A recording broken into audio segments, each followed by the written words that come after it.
Hello everyone, welcome back to online study on. आज हम इस वीडियो में लेकर आए हैं बिहार सचिवालय के लिए सेट नंबर 6, जो कि हमारा वॉल्यूम नंबर 3 चल रहा है। अगर आपने इससे पहले के बाकी के 2 वॉल्यूम को नहीं देखा है तो देख सकते हैं। सारी वीडियो की मास्टर वीडियो इस नीचे डिस्क्रिप्शन में लिंक दी गई है, तो ज़रूर चेकआउट कर लीजिएगा। फिलहाल इस वीडियो में आपको 50 MCQ देखने को मिलता है और ये वीडियो रेगुलर शाम को 7 बजे आपको देखने को मिलेगा, तो आप रेगुलर हमारे साथ प्रैक्टिस करते रहिए। चलिए इस वीडियो को शुरू करते हैं। देखिए, फर्स्ट क्वेश्चन कह रहा है कि भारत में किस वर्ष पर्यावरण संरक्षण अधिनियम पारित किया गया। पर्यावरण संरक्षण अधिनियम किस वर्ष पारित किया गया था? एक होता है वन्य जीव संरक्षण अधिनियम, एक होता है वन संरक्षण अधिनियम और तीसरा होता है पर्यावरण संरक्षण अधिनियम। तो वन्य जीव संरक्षण अधिनियम हुआ था 1972 में, ठीक है, 1972 में, ये ध्यान रखिएगा। और 1980 की बात करते हैं तो वो है आपका वन संरक्षण अधिनियम 1980। जबकि क्वेश्चंस में पर्यावरण संरक्षण अधिनियम पूछा गया तो ये आपका 1986 हो जाएगा। यहाँ पे सही आंसर डी को टिक करेंगे। सेकेंड क्वेश्चन की पर्वतों के पदों अर्थात किसी पर्वत के सहारे स्थित पठार को क्या कहते हैं? किसी पर्वत के सहारे स्थित पठार को किस नाम से जाना जाता है? तो पर्वतों के पदों यानी कि किसी पर्वत के सहारे स्थित पठार को पर्वत पदीय पठार कहते हैं। यहाँ पे बी बिल्कुल सही आंसर बनेगा। देखिए फ्रेंड्स, मैं आपको बता दूं कि काफ़ी लोग कमेंट करते हैं कि हमारे पेड कोर्सेज में जुड़ना कैसे है। तो जुड़ने का सिंपल सा प्रोसेस ये है कि वीडियो के नीचे डिस्क्रिप्शन में हमारी एप्लीकेशंस की लिंक दी गई है। एप्लीकेशन को डाउनलोड कर लीजिए, अपने किसी भी फ़ोन नंबर से लॉगिन करके स्टोर सेक्शन में जाइएगा। स्टोर सेक्शन में जाएंगे तो आपको रनिंग जो अभी पेड कोर्सेज है वो आपको दिख जाएगा, ठीक है। इन तीनों में से किसी भी कोर्सेज को आप ज्वाइन करना चाहें तो ज्वाइन कर सकते हैं। और अगर आपको किसी भी मैटर पे डिस्कशन करना है हमारे से तो आप हमसे कांटेक्ट कर सकते हैं। इस नंबर पे आप मैसेज करिए, कॉल मत करिएगा, क्योंकि कॉल रिसीव वैसे भी नहीं होगा, तो मैसेज कर सकते हैं। क्वेश्चन नंबर 3 है कि नीलगिरी पहाड़ियों में पेड़ की सामान्य जाति कौन सी है? नीलगिरी पहाड़ियों में पेड़ की सामान्य जाति कौन सी होती है? तो सही आंसर हमारा बन जाएगा ऑप्शन सी यानी कि यूकेलिप्टस, ठीक है। यूकेलिप्टस यहाँ पे बिल्कुल सही होगा। और सागौन तो जानते हैं जैसे कि सदाबहार वन के अंतर्गत आता है, जैसे इसके ज़्यादातर हमें मध्य प्रदेश के देखने को मिलता है, ठीक है। तो ये थोड़ा सा याद रखेंगे। क्वेश्चन नंबर 4 है कि निम्नलिखित में से कौन उष्णकटिबंधीय घास के मैदान के अंतर्गत नहीं आता है? यानी कि उष्णकटिबंधीय घास का मैदान निम्नलिखित में से कौन नहीं है? तो ध्यान दीजिएगा, यहाँ पे डाउन्स जो है, डाउन्स ऑप्शन हम डी को टिक करेंगे। डाउन्स ऑस्ट्रेलिया के अंतर्गत आता है, ऑस्ट्रेलिया का घास का मैदान है। तो ये शीतोष्ण कटिबंधीय घास के मैदान होते हैं। इसके अंतर्गत प्रेरी भी आता है, पंपास, वेल्ड, स्टेपी, ये सभी के सभी उष्ण कटिबंधीय के अंतर्गत आते हैं, सॉरी शीतोष्ण कटिबंधीय के अंतर्गत आते हैं। जबकि उष्ण कटिबंधीय सबसे ज़्यादा पूछा जाता है दक्षिण अफ्रीका का सवाना, ये नाम याद रखना है। इसके बाद आगे बढ़ते हैं और अगला क्वेश्चन क्या कह रहा है कि विश्व का सबसे बड़ा प्रायद्वीप निम्नलिखित में से कौन सा है? विश्व का सबसे बड़ा प्रायद्वीप निम्नलिखित में से कौन सा है? तो एशिया में सबसे बड़ा प्रायद्वीप पाया जाता है अरब का प्रायद्वीप। सही आंसर ऑप्शन ए को टिक करेंगे। क्वेश्चन नंबर 6 है कि अकबर के शासनकाल में भू राजस्व सुधारों के लिए कौन उत्तरदायी है? तो अभी मैंने हाल ही में आपको अकबर, बाबर, हुमायूं से संबंधित शॉर्ट पॉइंट्स में अच्छे तरीके से कवर कराया कि क्या क्या पॉइंट्स आपको याद रखने हैं अकबर से संबंधित, बाबर से संबंधित। तो अगर आपने उस वीडियो को नहीं देखा है तो प्लेलिस्ट एक बार जरूर चेक कर लीजिए, वहाँ पे आपको मिल जाएगा। फिलहाल यहाँ पे सही आंसर हो जाएगा भू राजस्व सुधारों के लिए कौन उत्तरदायी थे? तो टोडरमल। टोडरमल ने 1580 में एक कह सकते हैं 10 साला बंदोबस्त को स्टार्ट किया था, जो कि भूमि सुधार से संबंधित था। तो यहाँ पे सही आंसर हम बी को टिक करेंगे, टोडरमल। अगला प्रश्न है कि अकबर द्वारा बनाए गए उपासना भवन या फिर पूजागृह का नाम क्या था? इस पूजागृह की स्थापना 1575 में किया गया था, 1575 में इबादत खाना के नाम से, ठीक है, इबादत खाना। तो यहाँ पे सी हो जाएगा। और मैं आपको बताया था कि इबादत खाना में सबसे पहले सिर्फ और सिर्फ इस्लाम धर्म के लोगों को जाने की अनुमति थी, लेकिन इसके 3 वर्ष के पश्चात 1578 में इसमें सभी धर्मों के लिए ये खोल दिया गया था कि इसमें सभी धर्म के लोग आज सर विचार विमर्श कर सकते हैं। तो ये चीज़ आपको याद रखना है, पूछा जाता है, ठीक है। आगे बढ़ते हैं। महाराजा रणजीत सिंह ने कब लाहौर पर अधिकार किया और उसे अपनी राजधानी बनाया? लाहौर पर अधिकार किया और उसे अपनी राजधानी बनाया। तो सही आंसर क्या बनेगा? ऑप्शन सी 1799। 1799 यहाँ पे सी करेक्ट होगा। एक प्रश्न ये पूछा जाता है कि महाराजा रणजीत सिंह की धार्मिक राजधानी कहाँ थी? ये जो राजधानी आप देख रहे हैं लाहौर, ये इनकी राजनीतिक राजधानी थी, जबकि धार्मिक राजधानी अगर पूछे तो अमृतसर को टिक करना होगा, ये पॉइंट याद रखेंगे। निम्नलिखित में से किसके मापन के लिए उपकरण जीएम काउंटर का प्रयोग किया जाता है? जीएम काउंटर का उपयोग किया जाता है, गाइगर मूलर काउंटर के नाम से इसको जाना जाता है, और ये बेसिकली यूज़ किया जाता है रेडियो धार्मिकता यानी रेडियो एक्टिविटी को मापने के लिए। ठीक है, तो सही आंसर क्या बनेगा? ऑप्शन सी बिल्कुल सही आंसर बन जाता है। क्वेश्चन नंबर 10 है कि भारतीय संविधान के किस भाग में केंद्र राज्य संबंधों का उल्लेख किया गया? केंद्र राज्य संबंधों का उल्लेख देखने को मिलता है। इसमें क्या है कि केंद्र और राज्यों के बीच जो विधायी, कार्यकारी और वित्तीय शक्तियों का विभाजन किया गया वो इसमें हमें देखने को मिलता है। और भाग 11 के अंतर्गत अनुच्छेद 245 से 255 तक। सही आंसर ऑप्शन बी। अगला प्रश्न है कि निम्नलिखित को उसके संगठन के आधार पर क्रमवार सजाइए, यानी कि जिसकी गठन कब हुआ उसके अकॉर्डिंग हमें यहाँ पे सजाना है। तो चलिए एक एक करके देखते हैं। सबसे पहले अगर हम बॉम्बे एसोसिएशन की बात करें तो बॉम्बे एसोसिएशन 1852, ठीक है 1852। सेकेंड में मद्रास महाजन सभा, इसकी स्थापना हुई थी 1884 में। तीसरा है इंडियन एसोसिएशन जो कि 1876 में इसकी स्थापना हुई थी। और फोर्थ पॉइंट क्या है? Land holders society. तो ये मैंने आपको कल की वीडियो में ही बताया था, लैंड होल्डर सोसाइटी जो कि आपका 1838 में। तो अब हमें सजाना होगा, तो सबसे पहले तो 4 आएगा, तो 4 से एक ही ऑप्शन से स्टार्ट हो रहा है, तो करेक्ट आंसर वैसे भी डी हो गया। तो 4 के बाद 38 के बाद 52 के बाद 76, यानी 4132 करेक्ट आंसर ऑप्शन डी। ठीक है, तो इन चारों को आप याद रखिएगा कि किसकी स्थापना कब हुई थी, क्योंकि हो सकता है कि सिंगल करके भी पूछ ले। नेक्स्ट वन है कि किस युद्ध को सेंट थोमे के युद्ध के नाम से भी जाना जाता है? किस युद्ध को सेंट थोमे या फिर सेंट टोमे, यहाँ पे लिखा है एक्चुअली सेंट थोमे होता है, सेंट थोमे के युद्ध के नाम से जाना जाता है? तो सही आंसर ऑप्शन सी, प्रथम कर्नाटक युद्ध। प्रथम कर्नाटक युद्ध यहाँ पे करेक्ट होगा। और देखिए कर्नाटक युद्ध बेसिकली 3 बार हुआ था, यानी कि प्रथम, द्वितीय और तृतीय कर्नाटक युद्ध। तो प्रथम कर्नाटक युद्ध 1746 से लेकर के 48 तक चला। दूसरा कर्नाटक युद्ध जो हुआ वो 1 वर्ष के पश्चात स्टार्ट हुआ, 49 से 54 तक चला। और तीसरा कर्नाटक युद्ध 1756 से लेकर के 63 तक चला, जिसे हम लोग सप्तवर्षीय युद्ध के नाम से भी जानते हैं। ठीक है, प्रथम कर्नाटक युद्ध का समापन किस संधि के तहत हुआ ये भी पूछा जाता है, तो एला सापल के संधि के तहत समाप्त हुआ। दूसरा जो हुआ था वो आपका पुदुचेरी के संधि, यानी फिर पांडुचेरी कह सकते हैं, पुदुचेरी कह सकते हैं, तो ये दूसरा हुआ था। तीसरा हुआ पेरिस के संधि के तहत। तो तीनों के तीनों पॉइंट्स याद रखेंगे। ठीक है, देखिए जितने भी युद्ध हुए, जैसे आंग्ल मराठा युद्ध, आंग्ल वर्मा युद्ध, आंग्ल सिख युद्ध, तो ये सभी को आपको याद रखने कि किनका समय क्या है, क्योंकि एग्जाम्स में ज़्यादातर ये पूछे जाते हैं। ठीक है, चलिए यहाँ पे सही आंसर क्या हो गया? आपका ऑप्शन सी को टिक करेंगे। आगे बढ़ते हैं। क्वेश्चन नंबर 13, मुगल बादशाह जहांगीर ने निम्नलिखित में से किसे इंग्लिश खां की उपाधि दी थी? इंग्लिश खां की उपाधि किसे दी गई थी? तो कैप्टन हॉकिंस को दिया गया था, कैप्टन हॉकिंस, ऑप्शन डी। 1627 में डचों की प्रथम कंपनी पिपली में स्थापित हुई थी। कहाँ पर स्थित है पिपली? कहाँ पर स्थित है? ऑप्शन डी, बंगाल में। ठीक है, बंगाल यहाँ पे करेक्ट होगा। अगला प्रश्न कि बक्सा वाहा वन भारत में कहाँ स्थित है? बक्सा वाहा वन भारत में कहाँ स्थित है बताइए। Right answer option B, Madhya Pradesh में पड़ता है। बी को टिक करेंगे, मध्य प्रदेश। अगला प्रश्न मध्य प्रदेश के छतरपुर जिले में है, ये ध्यान रखेंगे। अंडमान निकोबार द्वीप माउंट डिओवाली कहाँ स्थित है? माउंट डिओवाली कहाँ स्थित है?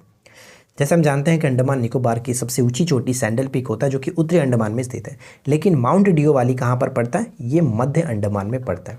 राइट, ऑप्शन डी हो जाएगा, मध्य अंडमान। निम्न में से किस अनुच्छेद का संबंध पंचायती राज से? तो पंचायती राज पर भी मैंने आपको एक पार्टिकुलर वीडियो बनाया जिसमें काफ़ी अच्छे तरीके से सारे पॉइंट्स को कवर किया गया, तो आप उस वीडियो को देखिए। एक रिविजन्स देखिए, रिविजन्स मतलब क्लासेस करके एक वीडियो प्लेलिस्ट बना हुआ है, आप उस प्लेलिस्ट में देखेंगे तो सारे आपको इंपॉर्टेंट वीडियोस मिल जाएगी, तो ज़रूर चेकआउट कर लीजिए। पंचायती राज से संबंधित 243 से लेकर के 243 के ओ के अंतर्गत यानी कि करीब 16 अनुच्छेदों में इसके बारे में चर्चा की गई है, अलग अलग इससे संबंधित। तो यहाँ पे 243 ऑप्शन ए को टिक करेंगे। अगला प्रश्न है कि पहली ही अवस्था में राष्ट्रपति की अवधि के लिए वित्तीय आपातकाल की घोषणा जारी करता है। तो यहाँ से पहले तो 2 प्रश्न जानिए कि वित्तीय आपात कहाँ से लिया गया। वित्तीय आपात हमारे संविधान में जर्मनी के वीमर संविधान से ग्रहण किया गया, और अनुच्छेद क्या है, तो 352 से लेकर के 360 तक 3 प्रकार के आपातकाल की बात की जाती है। 352 में राष्ट्रीय आपात, 356 में राष्ट्रपति शासन, 360 में वित्तीय आपात। वित्तीय आपात अभी तक कभी भी लागू नहीं हुआ है, लेकिन इसमें बात ये कही है कि जब पहली बार इसको लागू किया जाएगा तो सिर्फ 2 महीने के लिए लागू किया जाएगा। यहाँ पे सही आंसर ऑप्शन बी हो जाएगा। ठीक है, आगे बढ़ते हैं। निम्नलिखित में से किसे भारतीय संविधान की प्रस्तावना में स्थान नहीं मिला है? भारतीय संविधान की प्रस्तावना में स्थान नहीं मिला है, तो विचार और अभिव्यक्ति की स्वतंत्रता संविधान के प्रस्तावना में देखने को मिलेगा। सभी के लिए आर्थिक न्याय की भी बात की गई है। व्यक्ति की विनम्रता यानी कि जो गरिमा की बात की गई है वो भी हमें देखने को मिलता है, लेकिन यहाँ पे शिक्षा के बारे में कहीं भी कोई जिक्र नहीं है हमारे प्रस्तावना में। तो यहाँ पे सही आंसर हो जाएगा ऑप्शन सी। अब बात यहाँ पे प्रस्तावना की जा रही है, तो हमने इससे पहले वाली वीडियो में 2 पॉइंट्स आपको बताया था कि प्रस्तावना में जो प्रस्तावना का विचार है वो यूएसए के संविधान से ग्रहण किया गया, जबकि प्रस्तावना की जो भाषा है वो ऑस्ट्रेलिया के संविधान से लिया गया। तो ये दोनों आपको याद रखना है। ठीक है, यूएसए से क्या लिया गया, प्रस्तावना का विचार, जबकि ऑस्ट्रेलिया से प्रस्तावना की भाषा ली गई है। और प्रस्तावना में सिर्फ एक ही बार संशोधन हुआ है, वो आपका 1976 का 42वां संविधान संशोधन के तहत, जिसमें 3 शब्दों को जोड़ा गया था। तो ये सारे पॉइंट्स आपको याद रखने हैं। ठीक है, चलिए आगे बढ़ते हैं। अगला प्रश्न है कि एमआरआई मशीन में किस प्रकार के तरंग का उपयोग किया जाता है? एमआरआई मैं आपको बहुत बार बता चुका हूँ कि एमआरआई का फुल फॉर्म क्या है, मैग्नेटिक रेजोनेंस इमेजिंग। ठीक है, ये ध्यान रखिएगा। और इसमें स्थायी चुंबक का प्रयोग किया जाता है। चुंबकीय तरंग यहाँ पे बिल्कुल सही होगा, ऑप्शन डी, स्थायी चुंबक का प्रयोग करते हैं। अगला प्रश्न कि प्रथम भारतीय उपग्रह आर्यभट्ट किस वर्ष प्रक्षेपित की गई थी? प्रथम भारतीय उपग्रह, तो ध्यान रखिएगा, प्रथम भारतीय उपग्रह था ये, जिसको पूर्व सोवियत संघ के द्वारा यानी यूएसएसआर के द्वारा 19 अप्रैल 1975 को कोस्मोस 3M प्रक्षेपण वाहन के द्वारा इसे मतलब प्रक्षेपित किया गया था। तो ऑप्शन सी हो जाएगा। खाने का सोडा क्या होता है? खाने का सोडा जिसे हम लोग बेकिंग सोडा के नाम से जानते हैं, बेकिंग सोडा में आपको बाई आ रहा है, बेकिंग मतलब बाई आ रहा है, तो उसमें भी आपका ब आएगा, यानी कि सोडियम बाइकार्बोनेट होना चाहिए। सोडियम बाइकार्बोनेट करेक्ट होगा। एक होता है धोवन सोडा, जिसको हम लोग मतलब सोडियम कार्बोनेट के नाम से जानते हैं। तो सोडियम कार्बोनेट जो होता है वो आपका कार्बोहाइड्रेट, ये दिखा गया, सॉरी एक्चुअली ऑप्शंस में नहीं है। तो ऑप्शंस हमेशा जब भी आपको ये क्वेश्चन दिखेगा तो वहाँ पे दोनों रहेगा, सोडियम कार्बोनेट और सोडियम बाइकार्बोनेट। तो धोवन सोडा जब कहे तो सोडियम कार्बोनेट को टिक करेंगे। जब क्वेश्चंस में धोवन के जगह पे बेकन सोडा कहे तो बेकन मतलब खाने वाला सोडा होता है और उसको हम लोग बाइकार्बोनेट को टिक करेंगे। चलिए आगे बढ़ते हैं। जिस काल में लेखन कला के प्रचलन के बाद उपलब्ध लेख पढ़े नहीं जा सके क्या कहलाते हैं? पढ़े नहीं जा सके उसे हम लोग किस नाम से जानते हैं? आद्य ऐतिहासिक काल के नाम से जाना जाता है। आद्य ऐतिहासिक काल, तो यहाँ पे बी बिल्कुल सही होगा। किसके शासनकाल में गौतम बुद्ध की तृतीय बौद्ध संगीति का आयोजन हुआ?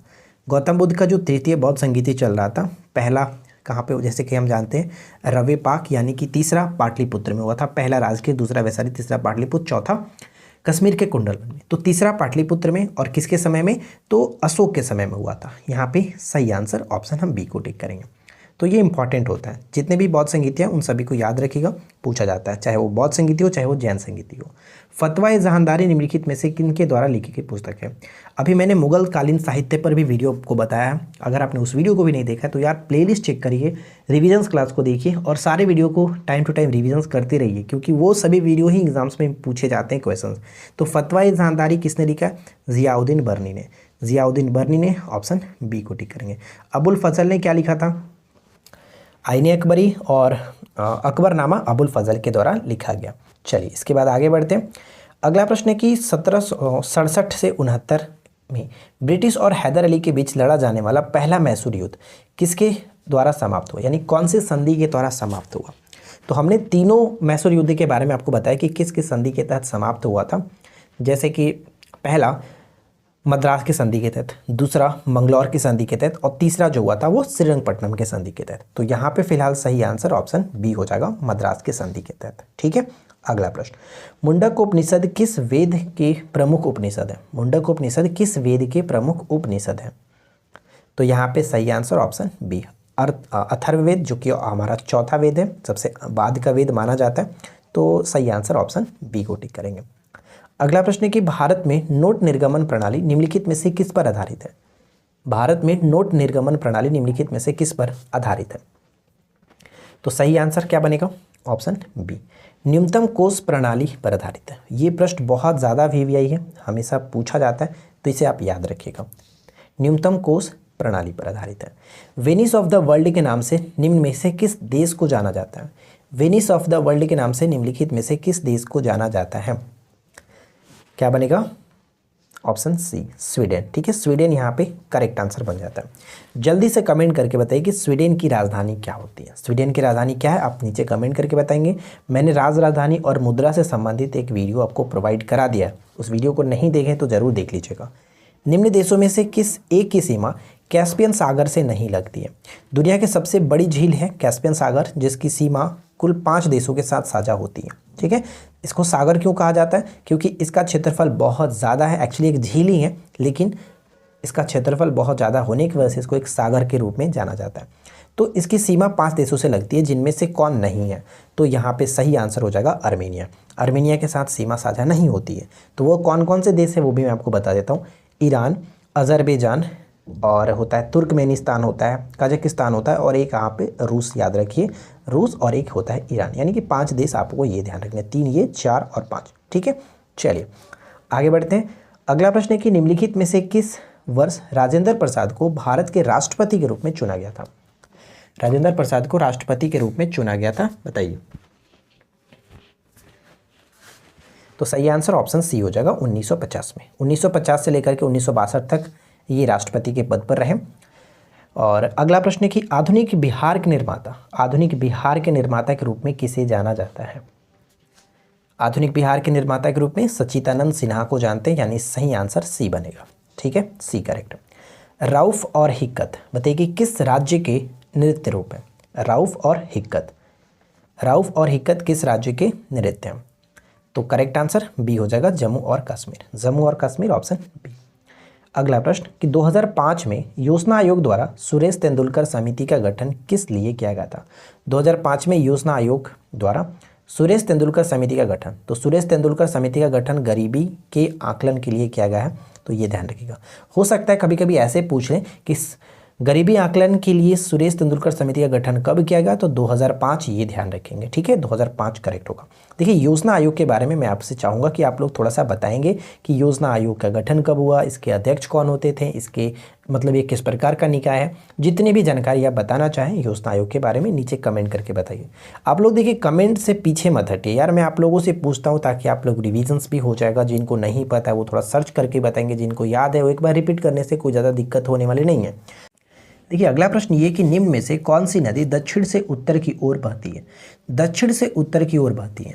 अब जानते हैं कि जो हमारा अमरकंटक है, अमरकंटक से 2 नदियाँ निकलती, एक तो आपका नर्मदा पश्चिम की तरफ और ऊपर में आपका जाता है सोन नदी। तो दक्षिण से उत्तर की तरफ ये हमारा सोन जाता है, यानी सोन ऑप्शन ए गंगा में जाकर के मिलता है, तो सही आंसर ऑप्शन ए। अगला प्रश्न है कि a nation in the making नामक पुस्तक किसने लिखी है? A nation in the making पुस्तक किसके द्वारा लिखी गई है? तो बिना ताज के बादशाह के रूप में प्रसिद्ध सुरेंद्र नाथ बैनर्जी, सी करेक्ट होगा। अस्पृश्यता जागरूकता अभियान गांधी जी ने कहाँ से स्टार्ट किया था? अस्पृश्यता जो कि जागरूकता अभियान गांधी जी ने कहाँ से स्टार्ट किया था? इसका स्टार्टिंग गांधी जी ने 1933 में किया था, जो कि वर्धा से। ठीक है, वर्धा यहाँ पे करेक्ट आंसर होगा, ऑप्शन हम सी को टिक करेंगे, वर्धा से। ध्यान रखेंगे, वर्धा बिल्कुल सही होगा, ऑप्शन सी। 7 नवंबर 1933 को वर्धा से गांधी जी ने अपनी हरिजन यात्रा प्रारंभ की थी, जिसे हम लोग अस्पृश्यता जागरूकता अभियान के नाम से भी जानते हैं। मौलिक अधिकारों का प्रमुख उद्देश्य क्या है? मूलभूत यानी कि मौलिक अधिकारों का प्रमुख उद्देश्य क्या है? प्रमुख उद्देश्य क्या? तो यहाँ पे करेक्ट आंसर हो जाएगा ऑप्शन बी, व्यक्तिगत स्वतंत्रता को सुनिश्चित करना, ऑप्शन बी। वर्तमान में मौलिक अधिकारों की संख्या 6 हो गई है, ध्यान रखेंगे। अगला प्रश्न है कि विश्व महासागर दिवस कब मनाया जाता है? तो विश्व महासागर दिवस मनाया जाता है आपका प्रत्येक वर्ष 8 जून को। 8 जून यहाँ पे करेक्ट होगा, ऑप्शन सी। ठीक है, 8 जून को। देखिए नेक्स्ट क्वेश्चन है कि भारतीय यूरेनियम निगम लिमिटेड स्थित है। भारतीय यूरेनियम निगम लिमिटेड कहाँ स्थित है? तो इसका सही संबंध हो जाएगा झारखंड के जादूगोड़ा में, ऑप्शन सी। अगला प्रश्न है कि परमाणु ऊर्जा विभाग की स्थापना कब हुई थी? ध्यान दीजिएगा, एक कन्फ्यूजन पॉइंट है यहाँ पे कि परमाणु ऊर्जा आयोग और परमाणु ऊर्जा विभाग, तो आयोग अलग चीज़ है और विभाग अलग चीज़ है, दोनों की स्थापना अलग अलग समय पे हुई है। आयोग और विभाग। तो मैं यहाँ पे आपको क्लियर कर देता हूँ। देखिए आयोग किससे स्टार्ट होता है? अ से, यानी 48, ठीक है। 1948 में आयोग की स्थापना हुई थी। परमाणु ऊर्जा आयोग 1948 और विभाग तो यहाँ पे आप याद रखिएगा 1954, ठीक है। तो ये दोनों आपको याद रखना अच्छे से। अगर 48 वाले अगर आप टिक करेंगे तो ये आयोग है, ठीक है, लेकिन विभाग पूछा गया इसलिए हम ऑप्शन बी पे जाएंगे। बी इंपॉर्टेंट रहने वाला है। चलिए अगला प्रश्न है कि राष्ट्रीय रासायनिक प्रयोगशाला कहाँ स्थित है? राष्ट्रीय रासायनिक प्रयोगशाला कहाँ स्थित है? ये बहुत ही अच्छा प्रश्न है, हमेशा पूछा जाता है। पुणे याद रखेंगे, पुणे बिल्कुल करेक्ट होगा। फलों का मीठा स्वाद किसके कारण होता है? फलों का मीठा स्वाद किसके कारण होता है? फलों में मीठे स्वाद के होने का कारण फ्रुक्टोज होता है। Fructose option B. निम्न में से कौन यौगिक बना सकता है?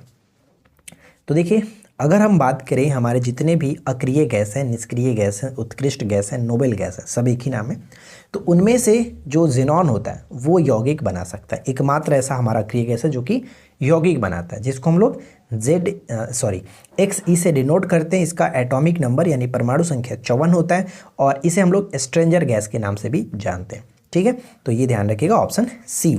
और रेडॉन हमारे वायुमंडल में पाया जाने वाला एकमात्र अक्रिय गैस है, ये भी याद रखेंगे। चलिए आगे बढ़ते हैं। अगला प्रश्न है कि क्षारीय मृदा धातु किस तत्व को कहते हैं? ये प्रश्न हमेशा पूछा जाता है और इससे जुड़ा हुआ जो भी क्वेश्चंस होते हैं वो हमेशा देखने को मिलते हैं। सबसे पहले तो आपको ध्यान रखना है कि क्षारीय मृदा धातु हमारे पीरियोडिक टेबल में कौन से ग्रुप को कहते हैं? तो ये ग्रुप 2 है, यानी जो दूसरा पट्टी आप देखते हैं जो हमारे इस तरह का ग्रुप होता है, तो इसमें पहला और दूसरा जो होता है इसी को हम लोग क्षारीय मृदा धातु के नाम से जानते हैं। पहला तो क्षारीय धातु होता है लेकिन दूसरा क्षारीय मृदा धातु के नाम से जानते हैं। और इसमें अंतर्गत क्या क्या आता है, कौन कौन से तत्व आते हैं, रासायनिक तत्व, इनकी सूची मैं आपको स्क्रीन पे दे रहा हूँ, आप इनको देख लीजिएगा। बेरिलियम, मैग्नीशियम, कैल्शियम, स्ट्रॉन्सियम, जो कि बेरियम होता है और एक लास्ट में आपका रेडियम होता है। तो इन सभी को याद रखिएगा क्योंकि इनसे प्रश्न ऑलरेडी पूछे गए हैं, तो आगे भी पूछे जाने की चांसेस हैं, याद रखना है। अगला प्रश्न है कि भारी जल की खोज यूरे द्वारा कब की गई थी? भारी जल की खोज कब की गई थी? 1932 में। 1932 में ड्यूटेरियम ऑक्साइड होता है D2O, ठीक है, जो कि हाइड्रोजन का एक समस्थानिक होता है ड्यूटेरियम।